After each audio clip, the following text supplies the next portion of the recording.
Well, it's funny because I don't think you could do Breaking Bad without Hal, because Hal... Hal could do Breaking Bad, but Breaking Bad couldn't do it. It's like one of those memes. Shut the hell up.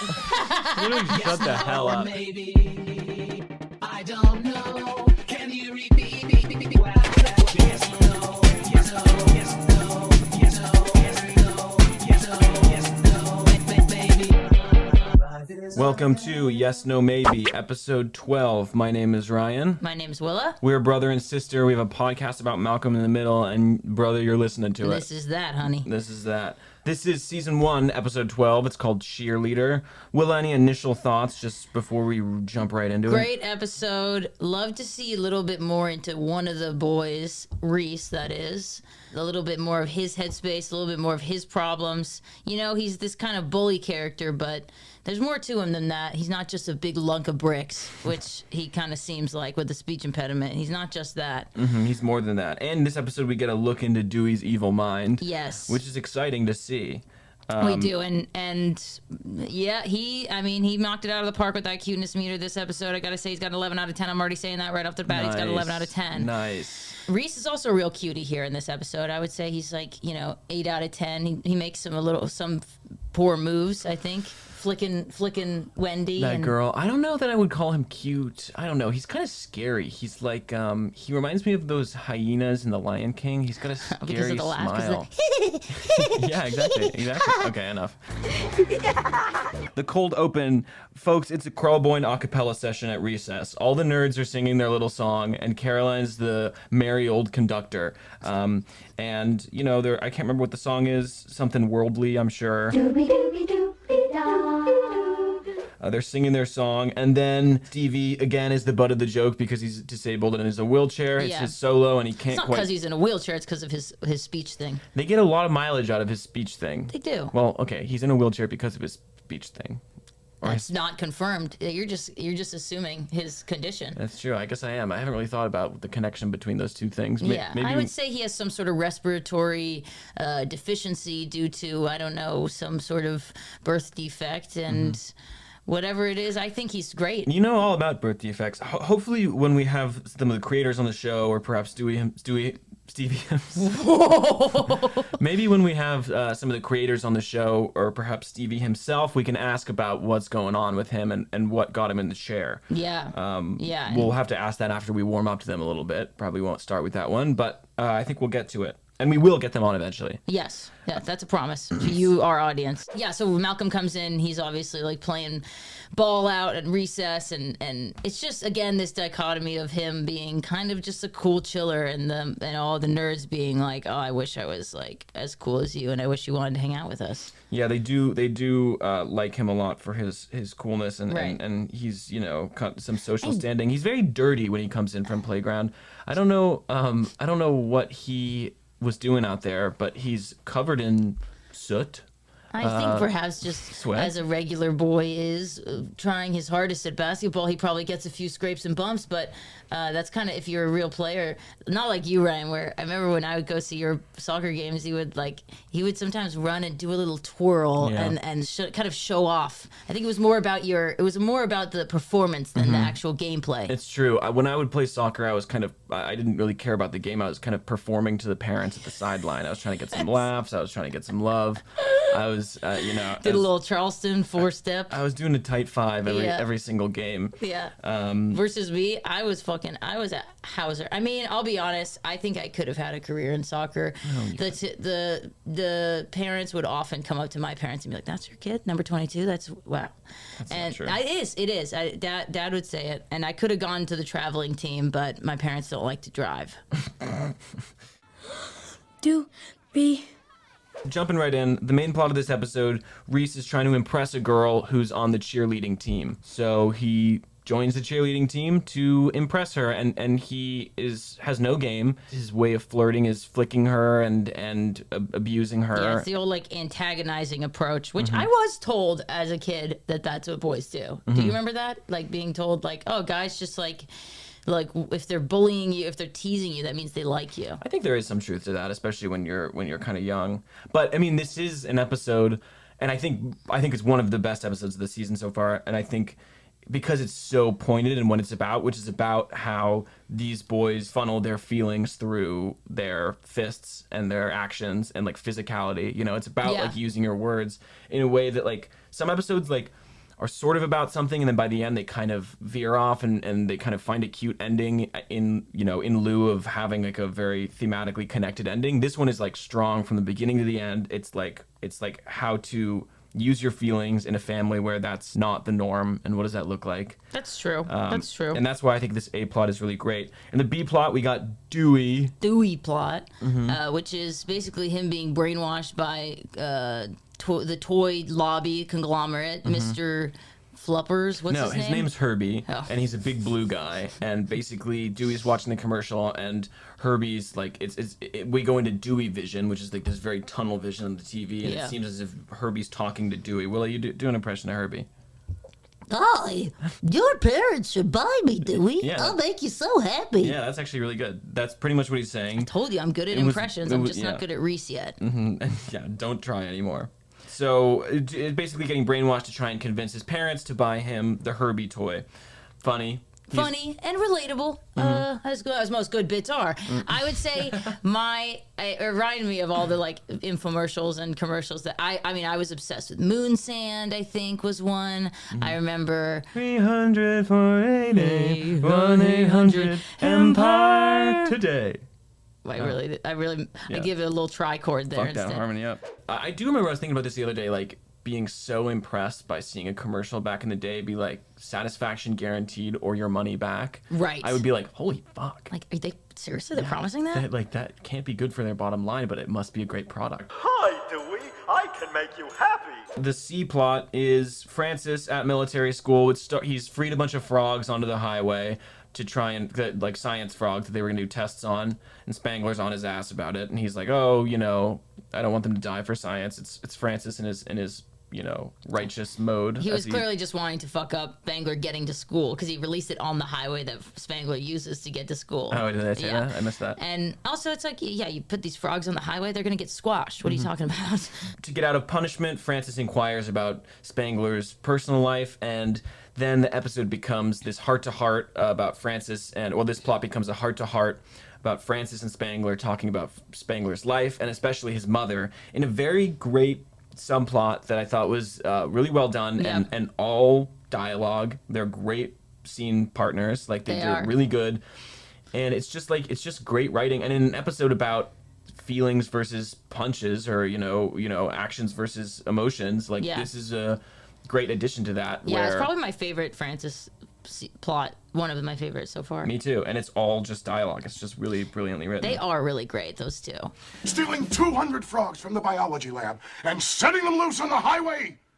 I was freeing the alleged frogs, sir. Reese storyline, who've got him crying in the bathroom, which is so sad and sweet. Like, I love the Malcolm trying to catch him crying, and then he does, and he's like, "Oh shit, you're crying! Like, what do I do?" And Reese confiding about Wendy Fitterman. What a doll, so cute with those little ribbons in her hair. Come on. Very cute. He's been torturing her, as we said, because he doesn't know how else to express that he likes her. And Malcolm's like, you know, you got to just find out what she likes. I don't know. I don't know if I've had any moments of. I feel like you would go to Olivia for help with stuff more than you would go to me. Maybe because she's like a little older, and so you would expect her. When it came to girls. Yeah, or even friends fighting stuff. Well, yeah, friend stuff. You weren't the best in that department. Just you didn't have a lot of experience to draw from. I was more popular in middle school than Olivia was. She was a loser in middle school. Well, she was a nerd, but she was kind of we went to kind of a small school, so she was a loser in middle school. She had a lot of trouble, and she even considered. She did not. She's now friends. She's now friends with. I mean, she was competing to be the valedictorian in middle school. That shows you fucking how lame she is. And she didn't get it, and she was pissed about it. She didn't get it. Fucking gay guy got it. DEI striking in before it was even a term that was coined, unfortunately. Finally, they're doing away with that finally. So jokes, all jokes. All jokes here. But there is a fucking, like, the whole storyline of the whole Malcolm being like, you can't be a male cheerleader. That's the fucking gayest thing you can do. That's the fucking lame. I mean, they don't ever say that, but that's what they're saying. Like, Well, it's all this joke. I mean, it's about masculinity. I get it, but he's like, they're the lowest of the low. Well, it's Like, sort of like, you know, it's typical sitcom school stuff where it's like the cheerleaders and the jocks, and you don't want to be the guy Right. cheerleader because it's like frowned upon, whatever, Right, you know. right. Not that we really see in the episode any repercussions of him being a cheerleader, a No, male we cheerleader. don't. We don't. So maybe it's more progressive than Malcolm gives it credit for. We don't know who bullies Reese. Like, Reese is shown as the bully. We don't really see Reese's, like, grade dynamics ever. Well, Reese is sort of just a loser, and the show kind of gets into it later, but it's true, he doesn't really get bullied, he just kind of gets shunned, which is almost worse, and he has kind of yeah, no... they don't even care to bully him. Yeah, he's just a weird loser. And it's in full force when that montage of him harassing this poor girl because he likes her. And it's hard to watch. He has no game. Many such cases. You know, I know some people that just, they don't know how to... Name him. I can't. I shouldn't. Oh my god. I'm a crowd one with a brother who's a cheerleader. I can wet my pants in public and it'll be a lateral move. So Reese has got like no sense of rhythm, right? He's struggling with this dance routine. He's struggling being a cheerleader. It must be really, I mean, I felt for him there. It must be really hard to be bad at dancing. I don't know what that's like. Yeah, but you do. Tell the story. Well, tell the story about that dance class that your friend dragged you to. She didn't drag me to it. I've always been really anxious about dance my whole life. It's just like, I'm not really like a move. I don't really move. She's more of a sit. I'm more of a sit. But I went to this dance class with my friend Maddie. Influencer friend. I mean, like, you know, Well- LA, like, influencer coded, you know, like, that's kind of the You know, vibe in LA. well, okay, yeah. The dance class is called the Gay Choreographer. He's like he does these like super pop, sexy dances, and so we did like a dance, like a Tate McRae song. You know, the "It's okay, I'm okay, I'm only one anyway. It's okay, I'm okay." That song. I know, but yeah, sure. Ryan, you're familiar. So we did a dance to that song, and you know, I was feeling good. I feel like I was like making jokes the whole time a little, but like taking it seriously. And then at the end, he's like, "Okay, guys, like if you want to like videotape each other or whatever and post it, like that's how he gets clients, is like people posting online." So we are going up in groups, and I'm going up in a group, and Maddie's like, my friend is like, "Oh, I'll film you," and I was like, "No, that's okay, like it's fine." And she's like, "No, you'll want to have it," and I was like, "Okay, yeah, like yeah, you're right." So then So then the dance starts, and I just like immediately like in my head freak out. Like I'm rethinking every move. I'm so aware that the camera's on me, and in my head I'm having this war of like, why did she start filming me? Like I started turning on Maddie. I'm like, why did she start recording? I told her not to. She's freaking me out. She's making me not be able to dance, as if that was the problem. And in the dance, in the recording, you can see me like I'm doing this move where I'm literally like moving my hand in a circle, flipping off the camera, and I'm like smiling because I'm trying to act like I'm fine, but I look at the camera, I go, "Stop recording." I go, "Stop recording." But then I keep dancing, and I just do the whole rest of the dance as if nothing happened. Like, and I also like, it's barely a moment. If you didn't know this story, you wouldn't know it happened. But it's unbelievable how much pain and torment I was going through. And you got pissed at her too afterwards. Well, afterward, I kind of came back. I was like, "I told you not to record me." That And is so then I funny. sat down and I was like, "Wait, I was just such a bitch." Like that was all me. That was all my own internal shit. Maddie didn't do anything wrong, but yeah. So I get it, Reese. I get the rhythm sometimes doesn't come to you. You know, white boys don't dance, kind of thing. Yeah, I mean, just in general, it's kind of sad to see Reese cry, and it speaks to, you know, that it's kind of an emotionally stunted house a little bit. Like he doesn't want to show his feelings, and you know, it's sad to see. But even when Malcolm does open the door and Reese admits that he's crying, Malcolm is uncomfortable, but he's there for him. You know, Yeah. like there is a sort of, it's the best thing. It's the thing I love about this show so much, is that like, it's not cynical about the way that this family does love each other, and sort of like amongst all the chaos and the pranks and whatever, like there is this sort of binding kind of force of love. I think Malcolm's pretty emotionally intelligent about stuff. I mean, he's, you know, he spends 90% of his time yelling. If you notice, like most of Malcolm talking is like, "Reese, what the heck is going on here?" He's yelling like 90% of the time. He is yell talking the entire time. It must be hard for his voice. It must be. I know. I wonder. But no, he is emotional. I mean, the one thing I will say is when Reese comes out and like has taken a shower, and the parents are like, "Is this going to be a regular thing, Reese?" And I love Hal being like, honey, I'll handle this. But, you know, they're kind of resistant to their boys changing. Like, if they exhibit something out of the norm, they're a little bit like giving him the cockeye. Yeah. Well, cockeye, is that a word? I don't know that they're resistant as much as they are confused about it, because Reese is not a showerer and he's getting all primmed up. I know, but it's just funny. Like, you think you'd want to usher in that nice change. I'm reading too much into it. What? I took a shower. Is that a crime? Reese, is this going to be a daily thing? Because we got a schedule. Honey, let me handle this. Son, are you on drugs? You know, it's like the episode is weirdly a bit light on plot, even though there are 3 plots. I mean, Dewey's kind of doing his thing. He wants the toy. We see Dewey Vision constantly. He eats a bunch of shit under his couch because he thinks it's candy. That's disgusting. I would poop behind the couch when I was a little boy in my diaper. We don't need to talk about your fantasies on mic. No. No fantasy here. It's all true. I remember pooping, like, looking in at Rosa reading a story. She's a woman who would look after us, and reading a story to you and Olivia, and I was in the hallway, in the doorway, and I was just, like, looking in as you guys reading the story. Rosa looks at me and is like, Willa, you want to come here? I was like, no. And I remember the feeling of, like, pooping myself. Oh, my God. I do remember that feeling constantly. One time Constantly? I do remember that feeling constantly. One time we were at a dinner with the family. I don't know where we were. I was probably like 5 or 6, and we were sitting at the dinner table, and I just had to pee, and I didn't know where the bathroom was, so I just pissed in my pants and then started crying. Just took I think that was 2015. No, I just took the easy way out. You know, just like I need to go home. Well, now. I remember one of the last times I pissed my bed. It was like a conscious choice of like, I haven't pissed the bed in a while. It's probably fine if I piss the bed. Really? I literally remember thinking like, it's been a long time, and it was literally like the bathroom was like 50 feet away, and I actively was just like, when am I going to get to do this again, kind of thing. Yeah, that's End insane. of childhood. I went to reminisce, sure. Yeah. Making my poor mother Coming of age. clean my piss sheets because I thought I hadn't done this in a minute. I went to high school with a girl named Tara. I'm sure she wouldn't mind me saying her first name, who lived on the top floor of her house, and the bathroom was like 2 floors down. So sometimes when she had to pee in the middle of the night, she'd just get up and just piss in her trash can.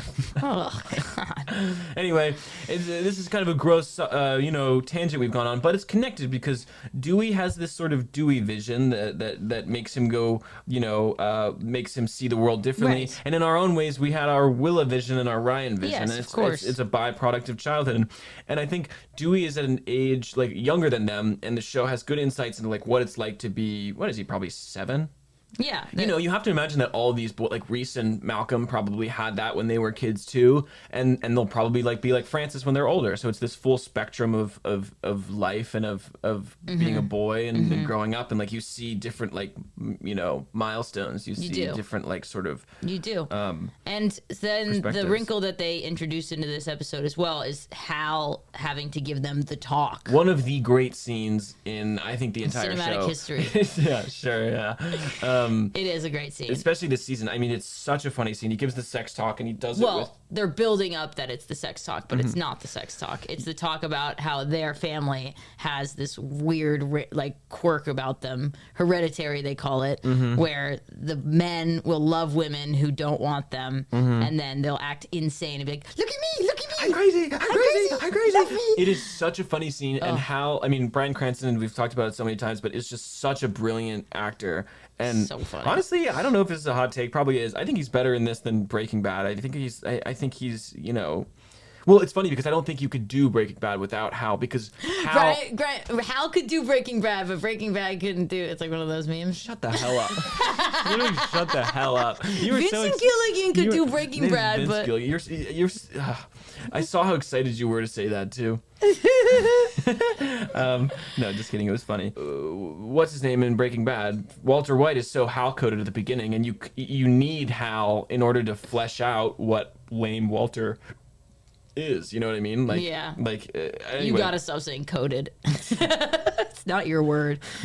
So they're building up the talk. I didn't ever get like a sex talk from Dad. I remember reading Olivia's diary. I can't believe I did that, but for some reason, and I don't think I made a habit of it, but for some reason I did one day, and it said Dad took me to dinner and gave me the talk. Like, yeesh. Really? And I was like, whoa, okay, I guess I'm getting it soon. Never happened. Yeah, he was like, don't worry about that. Not gonna come up. Don't bother. Yeah, and it didn't. Well, I think that they kind of just let us, me and you, like learn that shit from movies. I got a talk, sort of. It was What on a the walk. fuck? It was on a walk. He basically told me not to get anybody pregnant, and then Did told he me say how you get people pregnant? I knew how you got. I was like 13. I was 13. That's insane. Yeah, you kind of dropped the ball. I think our parents are a little bit like get a little uncomfortable with that stuff. Mm-hmm. Like my mom, I don't think my mom really told me about like period stuff very much. She was like, or anything like that. She kind of. So they didn't like address it head on because honestly our parents are two nerds. I mean, our parents are both like med Apple, like computer scientists. Like I think that they a little bit like, but even us, when we would watch like sex scenes in movies, we would cover our eyes and be like, turn it off. And my mom was like, it's fine. Yeah. Yeah. Anyway, that's kind of the strange sexual deviancy of our family. Mm-hmm. How about yours? Drop in the comments. How was yours family sexually stunted? Your parents fucking these days, or is it cold in the bedroom? Is your dad fucking somebody on the side? Is your mom? Mom could be too. Yeah, are they both fucking somebody on the side? Or they? Maybe they're into it. Maybe sometimes they fuck together. Maybe they bring someone into the bedroom. Maybe they fuck them all together. Maybe dad watches in some sort of cuck chair in the corner. Yeah. Is there a chair in the corner of your parents' room? That is a cuck chair, folks. That's a big sign. If there's a chair, maybe a comfy chair in the corner. The comfier it is, actually, the more restrictive it is, the better. Yeah, because then the dad, maybe there's some sort of perverse pleasure in the chair not being comfortable. Yep. So Dewey gets the toy, ultimately. He gets Herbie. Not really clear why the parents fold and give it to him. Kind of just probably in service of the punchline at the end where Dewey finally gets the toy and the toy's like, break me! Well, he says it in kind of he goes, break me. Yeah, it's sort of a pained kind of evil way. I love that moment. I died. Yeah, it's very funny. And in Francis's storyline, Francis and Spangler get closer, and Spangler reckons with his mom being sort of emotionally distant. Right, because Francis is introducing this idea that his mom caused some problems in Spangler's life, or was distant and hurt him, and Spangler wholly rejects that and wants to like put his mom on a pedestal. But then And is like, Francis, you're obsessed with your mom, which I think they could both learn from each other. You know, it's like, yeah, Spangler might have had a bad mom, and that could have affected him. But Francis does make every single thing about Lois, and he can't even think of a thing that's not about his mom, which is just a great reckoning there too. It's very Freudian, and they mention that they say pop psychology, which is true. I mean, I don't know where I fall in the nature nurture debate there. Like, I think it is a bit of both. I think it's mostly nurture. Yeah, our dad is always like, it's all nature. Nature? Really? Yeah, he's always like, well, because he's just genetics, like science, like that's the reason for everything. And on that point, he knew you would never get any ass by nature, and so there was no nurturing involved in terms of teaching you about those kind of things, because it was sort of like as soon as you even came of age or, came old enough to talk, he sort of knew like, this is such a profound loser that there's almost no way that I could teach her how to interact with people, fall in love, be friends. Break me. Okay, so yeah, those are two great. There's a great ending to that of him being like, I'm glad I can come to you at any time. And Spangler goes, familiarity breeds contempt, and just shuts the door. And then the last we see is Spangler. He's calling his mom again, which is very sweet. That's a nice moment. It's like there's no punchline. He's just like, I know it's been a long time. It's very sweet. I mean, his mom must be old. Break me.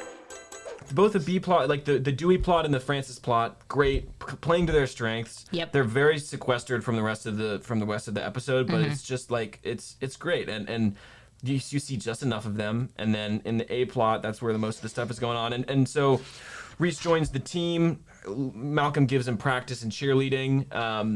And he learns a thing or two. He gets better at cheerleading.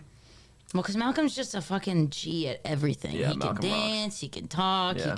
he can do anything. I'd love to hear the boy sing. I'd love to meet him someday. I'd love to meet Malcolm. After the talk with Hal, they have this fear of ending up with their mom because Hal says, Lois was the only person who kind of broke that cycle. And so they're like, do you want to, Malcolm's like, do you want to end up with mom? You want to continue as you've been? So that pushes Reese forward to actually say how he feels in the pyramid. And if you'll allow me to get very analytical here, I would love it. I love the end, like this ending of they're in this giant cheerleading pyramid, and here they are in this very physical kind of like they're all on top of each other. It's very like rickety, and yet he's using his words for the first time, and he's like, "I like you. I've always liked you," and she's like, "I like you too. I even liked when you were kind of like a bad boy." He uses his words and it works, and then the physical like kind of comes crashing down as everybody falls on each other, and there's all this like ouch, they're like tangled up with each other, whatever. And then there's that great shot of Reese and what's her name, the girl, Wendy. Their hands are still holding. It's beautiful, even though they're all in a pile on top of each other. It's beautiful. It's just a very sweet moment. It's very cinematic. It's very well done, and it's just like thematically, I think it really it puts a bow on it in a way that sometimes this show doesn't stick the landing episode by episode in terms of like what the episode is about. Case in point, I think the next episode, the roller skating one, even though it's a great episode, but this one is just like nailed it. I love this episode. I forgot how much I liked it. Yeah, it's a great app. I don't think Reese continues to be a cheerleader. They probably just completely dropped that. No, a lot of things where he just like has little yeah, they all do. They have little like side quests, and then it doesn't really affect their main quest, which the quest is no, finish that thought. To capture the Holy Stone. The Holy Stone. I don't know. Fuck me. Yeah. I'm tired. I've been shitting all weekend. I had a stomach bug. I told Willa not to talk about this. It's honestly, I need some help. I'm calling to you, if you're audience. out there in the comments, help me. I just got health insurance for myself, private health insurance. I don't even know how that works really, how it can take care of me. I need to do my taxes. I haven't done them yet. Yeah, you're Willa fucked. told me that she didn't do her taxes last year. Don't cut that. You're the IRS listens to this. Cut that. The IRS loves our show. Anyway, I think that's kind of it. Yeah, we've got the hilarious button of, there's another commercial that's speaking to somebody. Who's it speaking to? Is it Dewey? It's not. It's Hal. It's Hal. It's a cookie commercial, and it's saying, buy cookies. And Hal's like, oh, Lois, can we get cookies? Makes you think what Hal Vision looks like, and it's probably a very horny vision indeed. God. If you think about it. Hal, if you think about it. Hal loves to bang. He loves his wife, and probably he gets that vision when he sees her often. And I hope what she's saying in that fantasy lines up with what he's seeing in real life is all I can say. But if you'll allow me to just if you allow me to go down, please do. Please allow me to just go down this. It's a chilling thought, but what is that vision? It's not. It's a thought that didn't need to be thought. Is what I would say. It's one that you kind of just went down this road on your own, and I will not follow you there. I will stay here. Look at me. Look at me. Look. Oh, I'm crazy. Look what I can do. Tune in next week for Malcolm's Roller Skates, episode 13. A fantastic episode. Classic. And one that is, I think, especially viral considering the dancing sequence of Hal and the roller skates, which I think got even more popular after Breaking Bad. Yep. It is interesting, the career trajectories. We'll get into that at some point. I think once season 1 is done, we want to do some retrospectives and a few little bonus eps. I'd love to talk about the careers of all these people. Yeah, they're very interesting. Willa's really set on that, but I guess I'm down. Let's figure it out on Mike. We should make a Patreon. Just kidding. We have like two listeners. Literally, and one of them is our mom. We have like 2 listeners. Yeah. But we love our Dewey heads. We love our Dewey dudes. Yeah, our Dewey dudes. Dewey dudes. Our Reese Rascals. Our Malcolm Mommy. Malcolm Mommies. Our mom. Thanks, guys. See you next week. Bye. Bingo, bango, bongo. Yes, no, maybe. I don't know.